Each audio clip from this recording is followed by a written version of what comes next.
You're looking live at Pearl Harbor in Hawaii, where President Obama and Prime Minister Shinzo Abe are about to speak together. It's a historic occasion. It comes 75 years after the U.S. base was attacked by the Japanese, the attack that drew the world into World War II. I stand here at Pearl Harbor as the Prime Minister of Japan. If we listen closely, we can make out the sound of restless waves breaking and then retreating again. The calm inlet of brilliant blue is radiant with the gentle sparkle of the warm sun.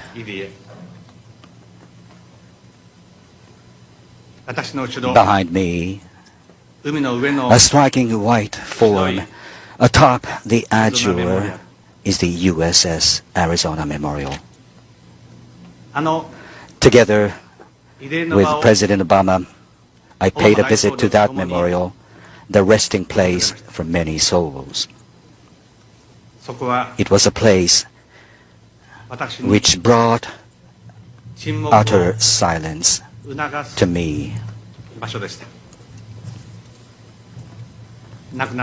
Inscribed there are the names of the servicemen who lost their lives.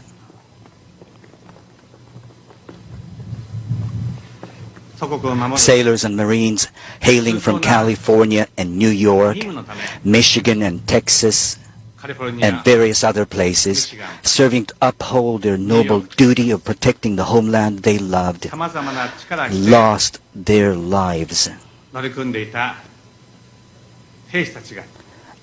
amidst searing flames that day when aerial bombing tore the USS Arizona in two.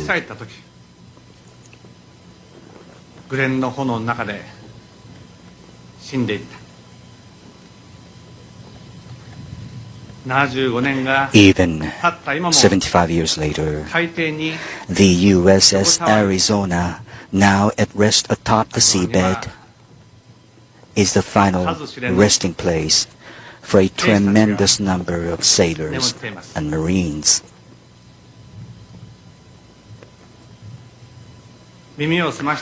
Listening again as I focus my senses, alongside the song of the breeze and the rumble of the rolling waves, I can almost discern the voices of those crewmen. Voices of lively conversations, upbeat and at ease on that day, on a Sunday morning. Voices of young servicemen talking to each other about their futures and dreams. Voices calling out the names of loved ones in their very final moments. Voices praying for the happiness of children still unborn. Each and every one of those servicemen had a mother and a father anxious about his safety.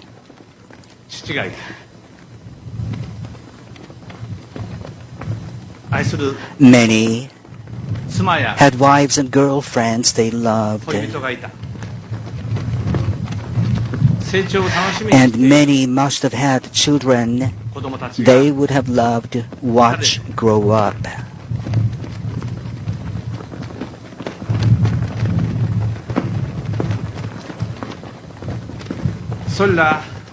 All of that was brought to an end.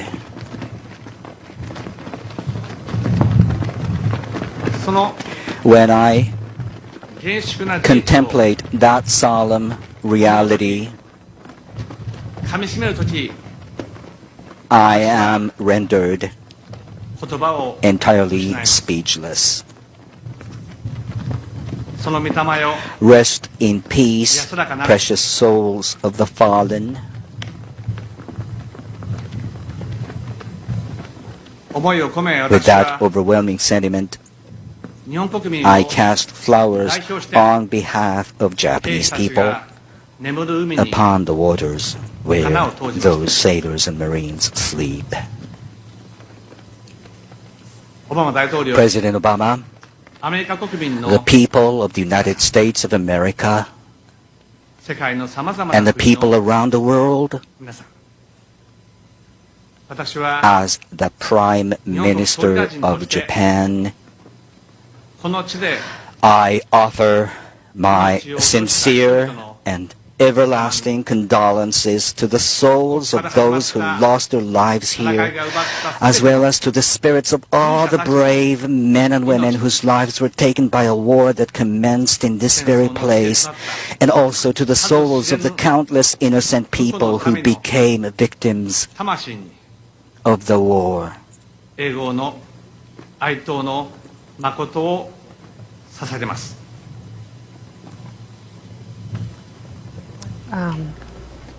All right. We are monitoring this news conference as well as we're monitoring an evacuation at Trump Tower. We don't have details. We have a reporter on his way to the scene.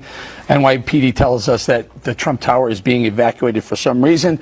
We're going to also monitor the event in Hawaii. When President Obama takes the microphone, we will go back to him. But in the meantime, back here right now, some very sad news to report tonight. In case you're just tuning in, actress Carrie Fisher passed away today after suffering a massive heart attack on a flight from London to L.A. on Friday. She's best known for her legendary role in Star Wars as Princess Leia. We've entered the Alderaan system. Governor Tarkin, I should have expected to find you holding Vader's leash. I recognized your foul stench when I was brought on board. All right, Fisher was 60 years old now. Kennedy, an icon. They call her Hollywood royalty. Yeah, just 19 when she was cast in that role as Princess Leia. And she said she had no idea exactly how her life was going to change, but she knew it was going to change utterly. And this as the daughter of two 50s legends. Her dad, of course, singer Eddie Fisher, her mom, Debbie Reynolds. And as Julie points out, she was the Jennifer Aniston to their Brangelina. I mean, this was the ultimate love triangle between Debbie Reynolds, Eddie Fisher, and Elizabeth Taylor. And Carrie Fisher is the product of that union. She had one daughter, 24-year-old Billie Lourd, with super agent Brian Lourd, and they had a serious relationship for many years. And not only leaves her imprint for many as the iconic Princess Leia, but also as an incredible writer of memoirs, fiction books, and a screenwriter. And Melissa, she had some problems, some well-documented problems over the years with, I believe, drug and alcohol abuse. And she also had bipolar disorder, and she was a very strong advocate on the side of being open about the fact if you had challenges with mental health and finding help. She was open about her own struggles over time. I mean, she wrote Postcards from the Edge, one of my favorite books, a great movie about her life and about her struggles along the way. And I think for a lot of people, she was an iconic person with a lot of flaws who sort of wore those and even celebrated them at times, was very funny about it. What I love about her, too, is a lot of people don't know that she was a very talented script doctor, which means that when they were making a movie and it wasn't coming out very well, or they weren't happy with the script and they had already invested so much money and they had so many actors on the hook and they had the director and everything, they would call her in to punch it up and make it funnier, make it better. Like, she had that kind of talent where it had nothing to do with her name or her comedy or her voice. It had to do with her just coming in and being so talented that she can make a product better. I have so much respect for that. Okay, guys, I want to just alert the audience. There is now an all clear at Trump Tower. We're going to still send the reporter over to Trump Tower. We'll get back with whatever the latest news is, but they are calling it an all clear right now. Yeah, I know. It's kind of interesting. They did say that there was some type of suspicious package, according to another network, that they were reporting. That was the reason why it was evacuated. And now it's starting to reveal they did have an evacuation plan for Trump Tower. It has been a concern. There is a way to get, if Donald Trump had been there, get him out quickly. So there are a lot of challenges to being in New York City and being the president-elect of the United States. Okay. That's one of them. Let's do this now. Carrie Fisher, also the Star Wars brand, massive. Where do they go from here? Well, I think they got a lot of places to go from here. If you saw what just happened over the weekend, and the way this, and the way the latest, the latest edition of the Star Wars brand continues to surge. I would say this about Carrie Fisher: it's amazing the misreporting that took place. Evidently, the reports are now she never regained consciousness from that plane. When the word was yesterday, oh, she seems to be coming out of it and doing okay. It's amazing how different it was as we get the news of her tragic passing at the age of 60 years old now. How wrong it was over the last 24 hours. Yeah, it's interesting is we're all Generation X, I think all of us here, and all of us are sitting here thinking about Carrie Fisher and what she meant to all of us, not just in Star Wars, but George Michael also passed away over the weekend. At 53. At 53. And to me, and I think so many people watching today, this is such a personal loss in ways that I think older celebrities aren't, because first of all, she was only 60, George Michael was 53. And these are people that at least and I think all of us grew up with. These are people that we felt were almost our own. I almost feel like somebody that I know died. I've never met her. I've never met George Michael. But to me, this was a loss that I felt as somebody who'd grown up with them, as somebody who'd watched them. I mean, Star Wars came out in 1977.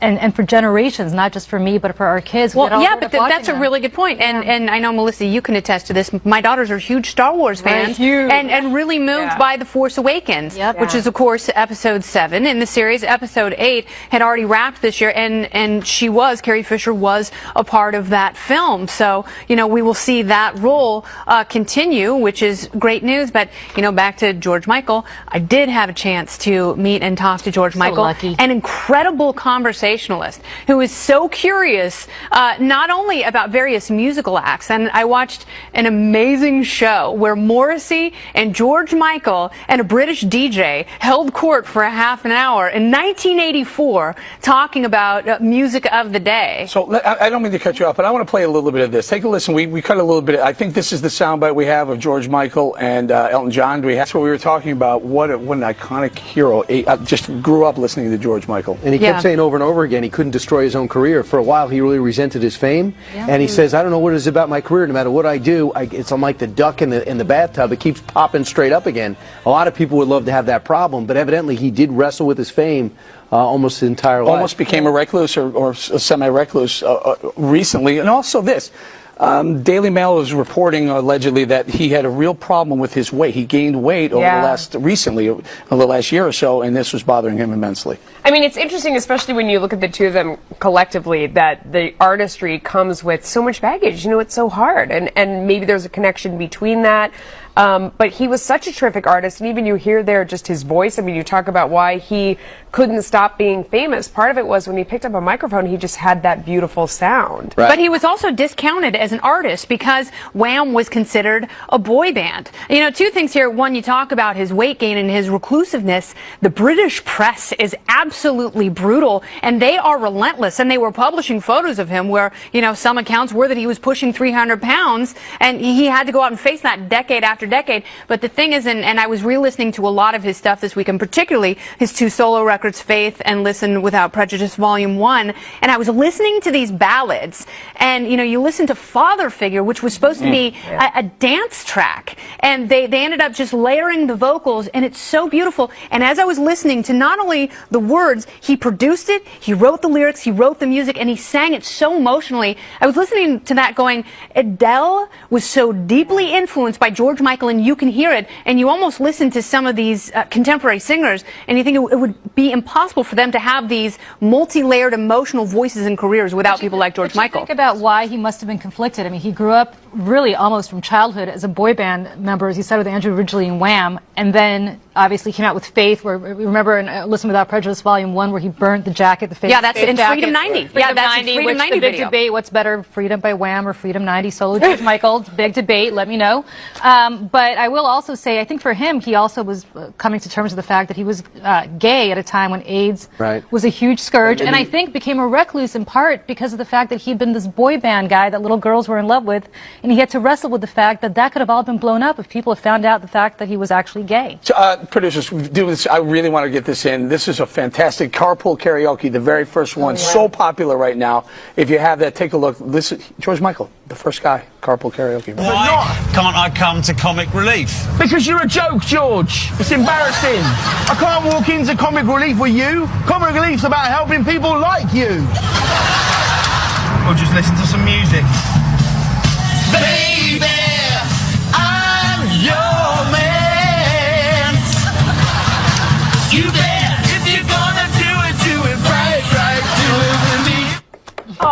Michael's music will live on forever. An amazing man, an amazing artist, an amazing talent. He will never be forgotten. Neither will Carrie Fisher. We'll be right back.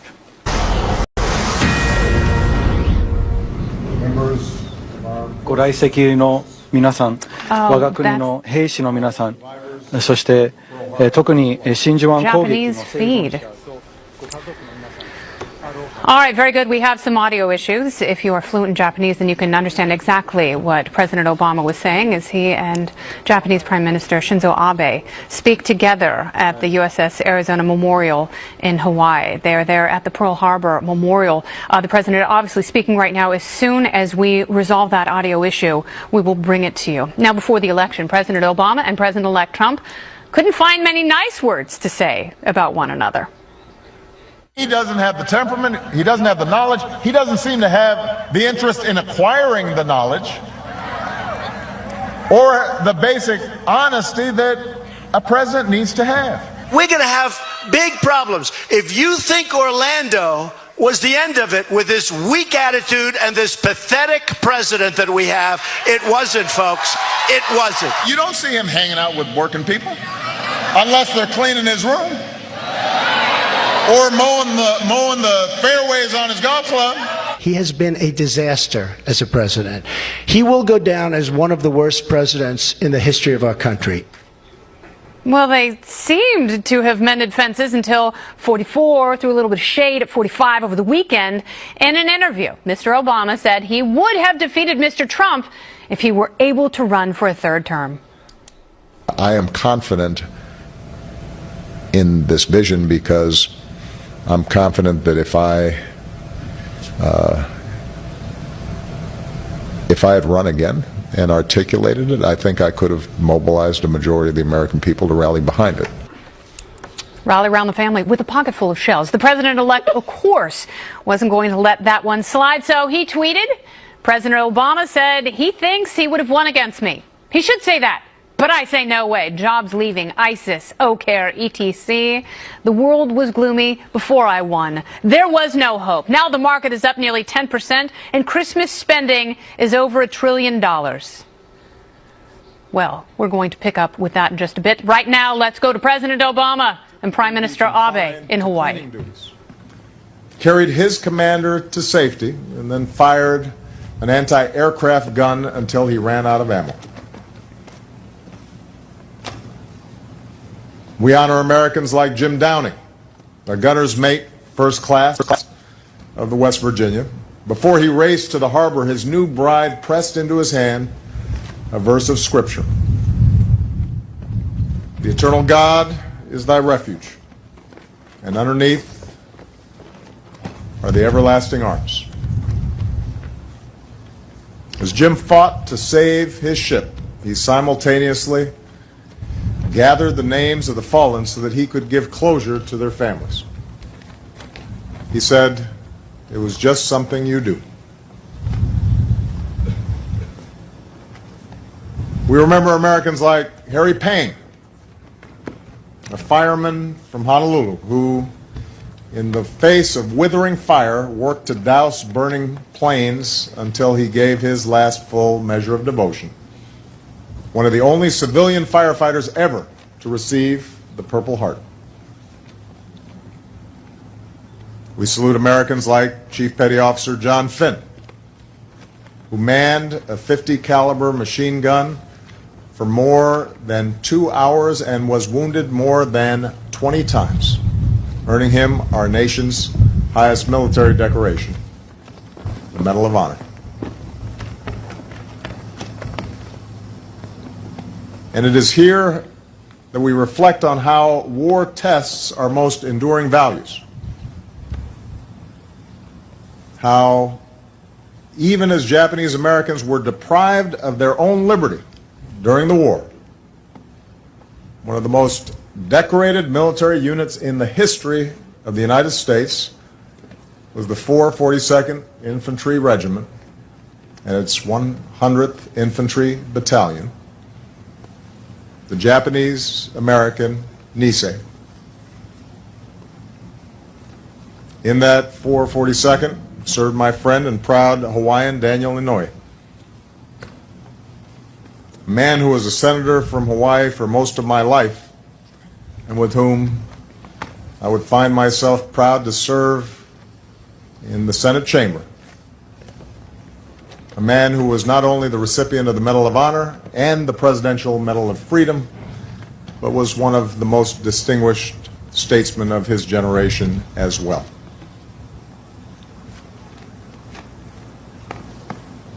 Here at Pearl Harbor, America's first battle of the Second World War roused the nation. Here, in so many ways, America came of age. A generation of Americans, including my grandparents, that greatest generation, they did not seek war, but they refused to shrink from it. And they all did their part on fronts and in factories. And while 75 years later, the proud ranks of Pearl Harbor survivors have thinned with time, the bravery we recall here is forever etched in our national heart. I would ask all our Pearl Harbor and World War II veterans who are able to please stand or raise your hands, because a grateful nation thanks you.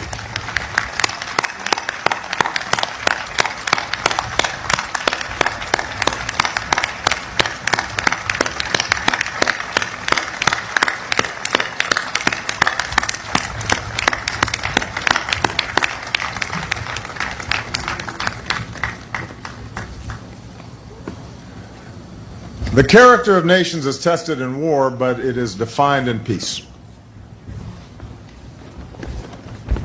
After one of the most horrific chapters in human history, one that took not tens of thousands, but tens of millions of lives, with ferocious fighting across this ocean, the United States and Japan chose friendship, and they chose peace.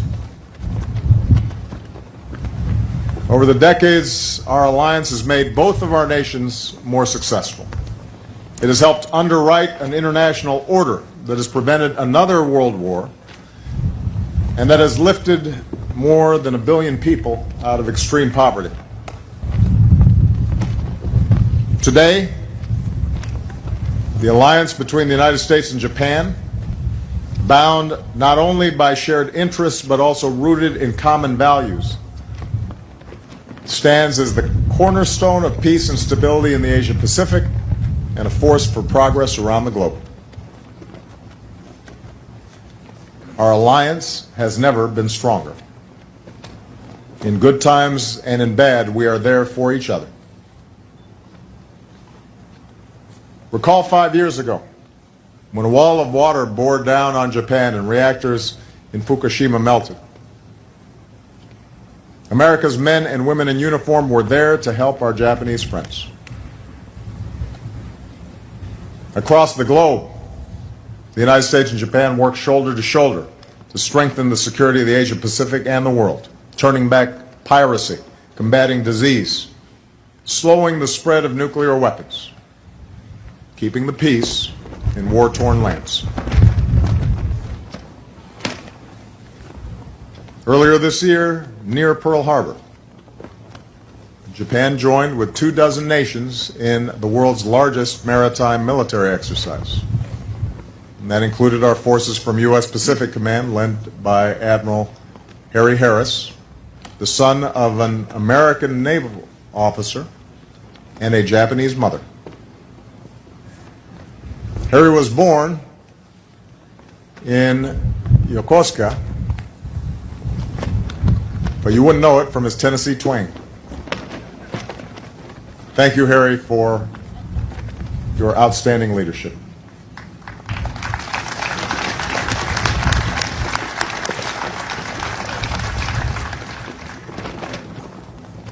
In this sense, our presence here today, the connections not just between our governments, but between our people, the presence of Prime Minister Abe here today, remind us of what is possible between nations and between peoples. Wars can end. The most bitter of adversaries can become the strongest of allies. The fruits of peace always outweigh the plunder of war. This is the enduring truth of this hallowed harbor. It is here that we remember that even when hatred burns hottest, even when the tug of tribalism is at its most primal, we must resist the urge to turn inward. We must resist the urge to demonize those who are different. The sacrifice made here, the anguish of war, reminds us to seek that divine spark that is common to all humanity. It insists that we strive to be what our Japanese friends called otagai no tameni, with and for each other. That's the lesson of Captain William Callahan of the Missouri. Even after an attack on his ship, he ordered that the Japanese pilot be laid to rest with military honors, wrapped in a Japanese flag sewn by American sailors. It's the lesson in turn of the Japanese pilot who, years later, returned to this harbor, befriended an old Marine bugler, and asked him to play taps and lay 2 roses at this memorial every month, one for America's fallen and one for Japan's. It's a lesson our two peoples learn every day in the most ordinary of ways, whether it's Americans studying in Tokyo, young Japanese studying across America, scientists from our two nations together unraveling the mysteries of cancer or combating climate change, exploring the stars. It's a baseball player like Ichiro lighting up a stadium in Miami, buoyed by the shared pride of two peoples, both American and Japanese, united in peace and friendship. As nations and as people, we cannot choose the history that we inherit, but we can choose what lessons to draw from it and use those lessons to chart our own futures. Prime Minister Abe, I welcome you here in the spirit of friendship, as the people of Japan have always welcomed me. I hope that together we send a message to the world that there is more to be won in peace than in war, that reconciliation carries more rewards than retribution. Here in this quiet harbor, we honor those we lost, and we give thanks for all that our two nations have won together as friends. May God hold the fallen in his everlasting arms. May he watch over our veterans and all who stand guard on our behalf. May God bless us all. Thank you.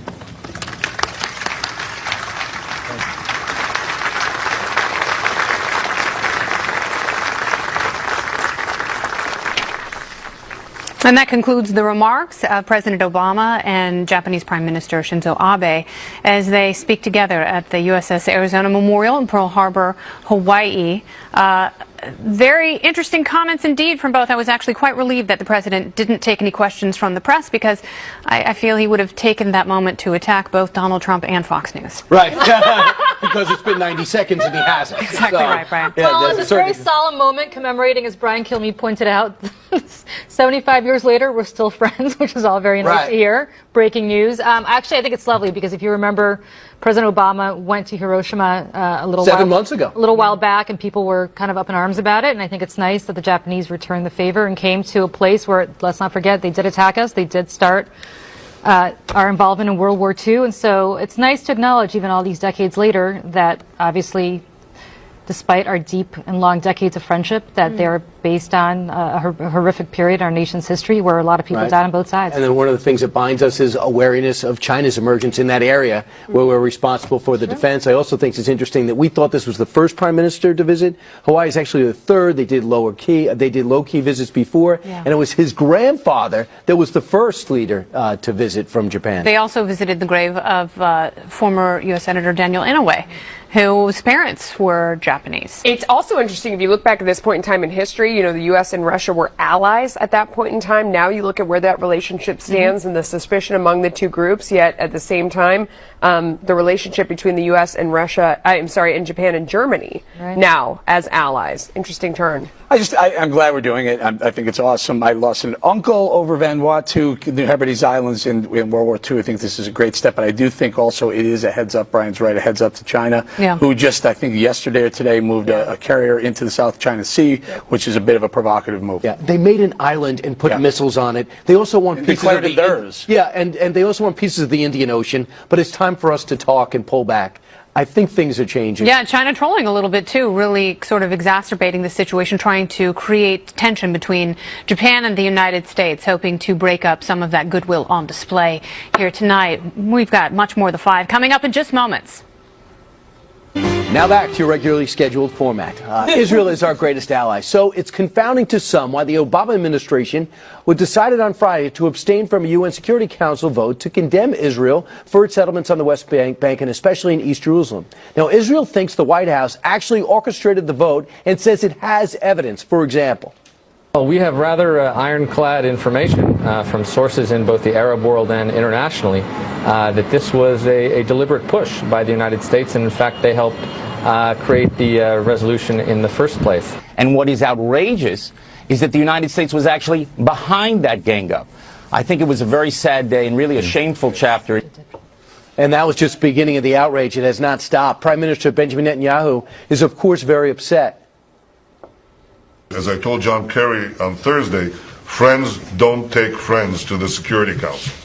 Well, undeterred by the defeat of the United Nations, Israel says it will move ahead with thousands of new homes in East Jerusalem, finishing up with 600 en route to 5,000, and warned the nations against further action directly and indirectly. Meanwhile, President-elect Donald Trump tore into the UN following the resolution, the only way he knows how when he's on vacation, through the Twitter machine. The United Nations has such great potential, but right now it is just a club for people to get together and talk and have a good time. Sad.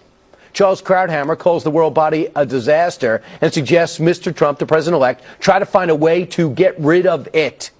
We're paying an organization that spends half its time, more than half its time, and energy and resources and bureaucracy trying to attack the only Jewish state on the planet, a tiny little speck, while genocide, mayhem, murder, terrorism is going on all over the world. It is an organization that exacerbates tensions. It does not assuage them. I think that's good real estate in downtown New York City, and Trump ought to find a way to put his name on it and turn it into condos. Wow, what a very direct comments from Charles Krauthammer. He comes from a man who understands what the potential is real estate-wise. There's been 20 condemning resolutions against Israel. One against Syria, who has killed at least 400,000 people, and 1 million said I better leave, and one against Russia, who is carving up the Ukraine. Right before that, they carved up they carved up Georgia. What about this organization? How can they exist this tilted against one small nation? It's one of those institutions, like so many that we see anywhere in politics, that started out with great intentions and good ideas, and like you said, a place where people can come together. You need a place to go and talk. But then after a while, the special interests take over. It just gets mired in corruption. There are all these negative externalities to what they're doing. I'm not sure it makes sense to keep going. And you have to, I mean, this is part of what the Trump phenomenon is about, is rather than just blindly accepting something that's there because, oh, we have to have it because this is where you go talk. You have to be able to really look and reevaluate your commitment to these institutions, and you have to have the walk away ready. I mean, you talk about we can't just leave, we can't just not be a part of this. If the other side doesn't believe that you're willing to stand up and walk away, you're not actually negotiating. So, you know, we have to act like, does this really make sense? Is there a better way to do it? Absolutely. Now let's look at this resolution in particular. What does U.S. Senator Chuck Schumer have in common with Senator Gillibrand, have in common with Congressman Eliot Engel, have in common with Congresswoman Nita Lowry? They're all Democrats and all condemned. They're all from New York. And they all condemned, and I could have listed 20 others. You took the top 4, all condemned this resolution from their party's president. What does President Obama gain from this isolated action? Well, first of all, I think President Obama did this after years of, and I'm not defending it, but after years of frustration with Bibi Netanyahu, and also after years of frustration. They just don't like each other. After increased settlements in the West Bank and in East Jerusalem, which is, by the way, something that Republican and Democratic administrations alike condemned, including Ronald Reagan. But as you know, for decades, we have stood by them and would never abstain from a UN well, we resolution. actually have. But I will also say this.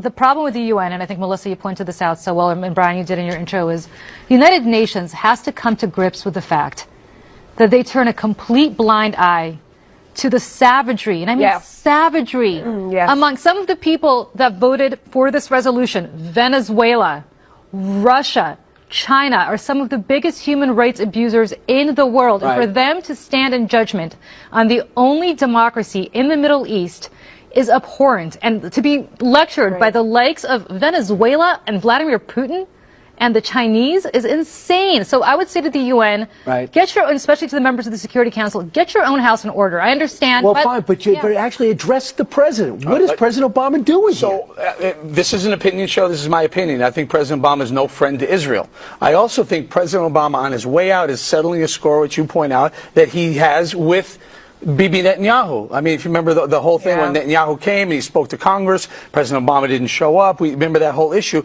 and they've had the contentious relationship. But the most important thing that the president should do is whatever he does, whatever he acts upon, should be in the best interest of peace.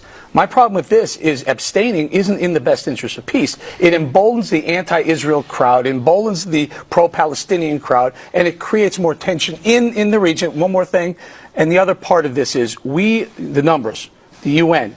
We spend $8 billion. There's $3 billion that we put towards the budget. We spend $8 billion on UN initiatives. $8 billion. Cut it in half. At least take away that parking. Go ahead, Kennedy. What do you think about this? I don't see any upside. I think the blowback has even surprised the president. No, it's sad that this is a legacy that these two men leave behind. And abstaining is the same as voting yes. They are permanent members of the Security Council, and the United States absolutely could have voted this resolution down. So what does it mean? What is the UN going to do going forward? And somehow I just get really sickened by the moral relativism we see in the Middle East. That bad is really bad, but only for a few people. And they put Israel at the top of the list. But you look at the actors, at the groups and the states surrounding Israel who really just want to wipe the place off the map. You look at Hamas alone, that is not a charitable organization. I don't care what Nancy Pelosi says. Well, can I just throw in here very quickly? Venezuela brought the negotiating part. Venezuela brought the resolution? No. Along with Venezuela, Senegal, and New Zealand. Right. In Venezuela, do you think this is what they're really thinking about in Venezuela right now? Let's figure out what's going on in the Middle East, and let's push back on Israeli settlements in the West Bank. Eric, it was a push by Egypt. They backed off when Donald Trump asked them to, and then they came back with this on Friday. Merry Christmas, everybody. Lots of people go shopping the day after Christmas. The only thing that should be stressful are the long lines for returns. But yesterday, the scenes at more than a dozen malls across America were chaotic as violence erupted. Take a look at this brawl in Texas.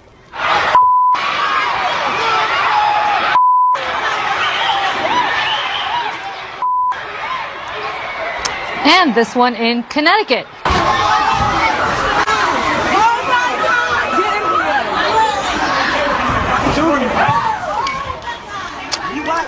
Thanks, Obama. I don't can't even blame him for this. Eric, how are you going to find a way to blame No, someone I'm else? not. Just trying to figure out what's going on. Some of these are coordinated brawls that's going on online. Why do you How think about this? Well, they said there's some online social media activity where people said meet at the mall. There's going to be a big fight. Particularly in Aurora, Colorado. Fox Valley, Illinois. 1,000 teens. 1,000 teens fought, and I don't. I mean, is it just a function of when you're in a mall now? Obviously, malls are crowded. And you're in a mall now, and you hear something, shots fired. The natural reaction is this is terror, and everyone starts to go. That happened at Roosevelt Field on Long Island. Yeah, And also Elizabeth, New Jersey. Jersey But Pride, they're Jersey not Gardens, just exactly. running. It's not just people running for their lives and self-preservation. This strikes me as bored protesters in places where it's too cold to go outside, so they rally their fellow bored friends and they go to the mall and start screwing I around. would posit to you that you have never been to the Jersey Gardens Mall, Elizabeth, New Jersey. That is not bored protesters. That's just a bunch of bored people who are looking for good I know. deals and fighting over something at Burlington Coat Factory. See, I don't think it actually has anything to do with the products. I think it is totally a social media phenomenon. This is where people are gathering, whatever, they're talking to each other, show up, let's start a brawl, entertainment inside. I mean, it's all reason to never go to the mall again. I only shop online. This video just reinforces that to me. Also, the movie Mall Cop wasn't about the fact that there's no policing to be done at malls. No, I think it was. I think there was a message. Kevin James, you should get a army out there with your little helmets on. On Segways. And on Segways. But, Brian, I mean, I don't know. Do you think it's the social media? Because I remember when I was growing up, people were pulling each other's hair over Cabbage Patch Kids over Christmas, and people Where were were looking you? for deals. I was in the tough Bronx, my friend. Well- it was not easy to find a Cabbage Patch doll back Right. then. Yeah, no, I never found one. And can you imagine doing time for pulling somebody's hair Over a because he Cabbage had a Patch Cabbage Patch doll? Let me tell you, It'd be I came, tough to this, I melt it in came prison. this close to living that dream, so yeah, I can't And imagine. by the way, they have some longevity. When's the last time you saw one? More on Cabbage Patch dolls. Maybe the whole next hour. Special edition of the 5 I'll be on the back weekend. tomorrow. But I do think it's got to be coordinated. I mean, who's this angry in this many different locations at the same time, around the same age? That's called it's Twitter, Facebook, Instagram, whatever the kids are doing. Clearly anti-Trump people. Absolutely. It's You gotta blame time Trump. on target, but now people are looking for it. Yeah, that's what it is. This is the newest flash mob. And I am so proud of you. It only took you 90 seconds to come up with a way to blame this on the Democrats. No, you tried to get me to blame Obama. And I Oh, didn't. got it. I was blaming the blame Chuck Schumer. anti-Trump crowd. They're not necessarily Democrats, the anti-Trump crowd. We know that, right? Okay. All right. You know what? This was no rush. One more thing is up next. All right, time for one more thing. I'm going to kick it off. First of all, tonight, make sure you stick around. The O'Reilly Factor tonight, we'll be hosting that. We have John Bolton on. We're going to talk to him about Israel. Also, Dr. Keith Abloh, find out why these kids are beating each other up in malls. Obama. Okay, we won't blame Obama. Okay, so Wall Street Journal today has a great article. I know I'm wonky. I like this kind of stuff. Talking about the penny. For years, I think it's time to get rid of the penny. Here, Right. here. Okay, check this out, though. Did you know a penny costs 1.4 cents to produce, and we produce 9 billion pennies? Isn't it time to get rid of this? But also, the nickel costs more than it's worth. Now, remember, this is the full faith and credit of the United States behind these notes, behind these coins. That's why they're worth anything. But when it gets to the point where it's almost 50% more than it's worth, time to get rid of it. Also, check it out. A bill only costs 5.5 cents. To produce. So. Yeah, but they also harbor many more germs. It's all, you know what it is? It's time to get rid of real money. Paper So pennies? Let's just We use should have electronic maybe money. paper pennies? It's time. Good point. Not Bitcoin, but maybe other forms of coin. Oh, you know. yeah. Apple Pay. Love that. Maybe we digital should go currency. back to just exchanging items instead of having money. Bartering. Or just, a great or age. just use your phone. Services. Use your smartphone. Okay. Oh, no, yeah.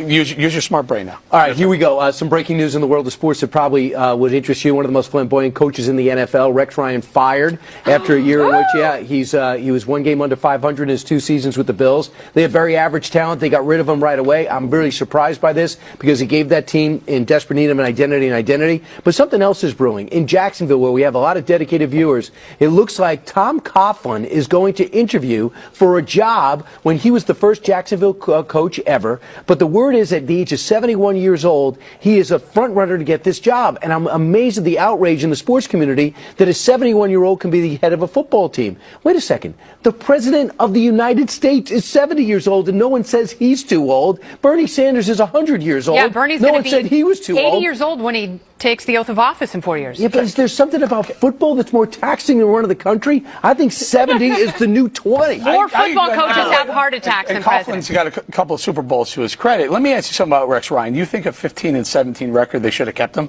I would have kept him another year, and here's why. He gave that's an average talent in that team. They need to get people up What are you, there. a liberal? He's a participation trophy. Well, coach listen. Version? Buffalo has not had much success. He steadied the ship.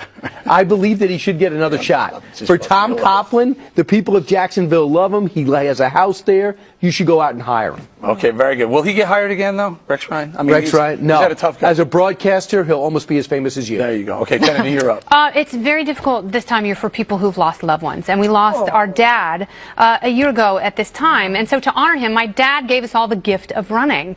And the most beautiful place he used to take me to run as a kid is Tryon Creek State Park in Portland. And so I went on a long, beautiful trail run. Look at those giant old trees, moss covered. The sun was gleaming through, balancing on one of the fallen logs, running up a hill, and it's a metaphor for grief. You find your way through, and in the end, you have realized how much love changes your life and the depth of it. Can I also point out that running in the state parks is phenomenal? The state park system is absolutely amazing in the United States. We're fortunate to have that. Great way to take advantage of that. Okay, who's up next? Melissa's up. I'm going to try and follow that, which won't be easy, with my family vacation to Florida. It's Christmas, so these are just gratuitous pictures of my children. There they are playing huge chess. My little guy got one up on the big guy. This is baby Gemma. Look at her. She's looking out at the sun into the ocean. That's the Sand Pearl Hotel. You could see Thompson there. Santa stopped in for a little break before he went out and delivered all the gifts.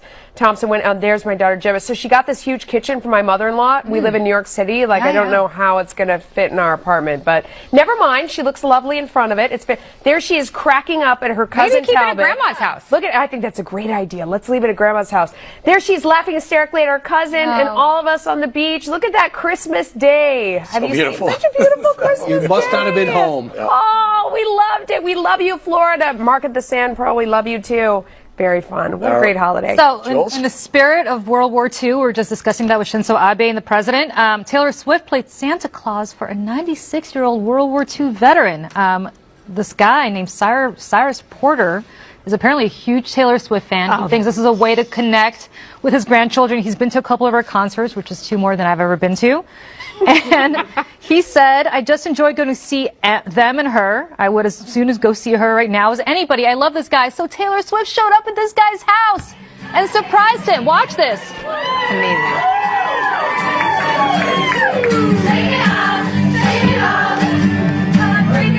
He moves pretty well. Amazing. Wow, that's him dancing right there. That's actually him playing guitar. How great is that? I love this guy, and Taylor Swift, you're awesome for doing that. All right, set your DVRs so you never miss an episode of The Five. That's it for our special report is next. Also, happy Hanukkah to everyone, all our Jewish friends. Day 4, night 4. Special report next.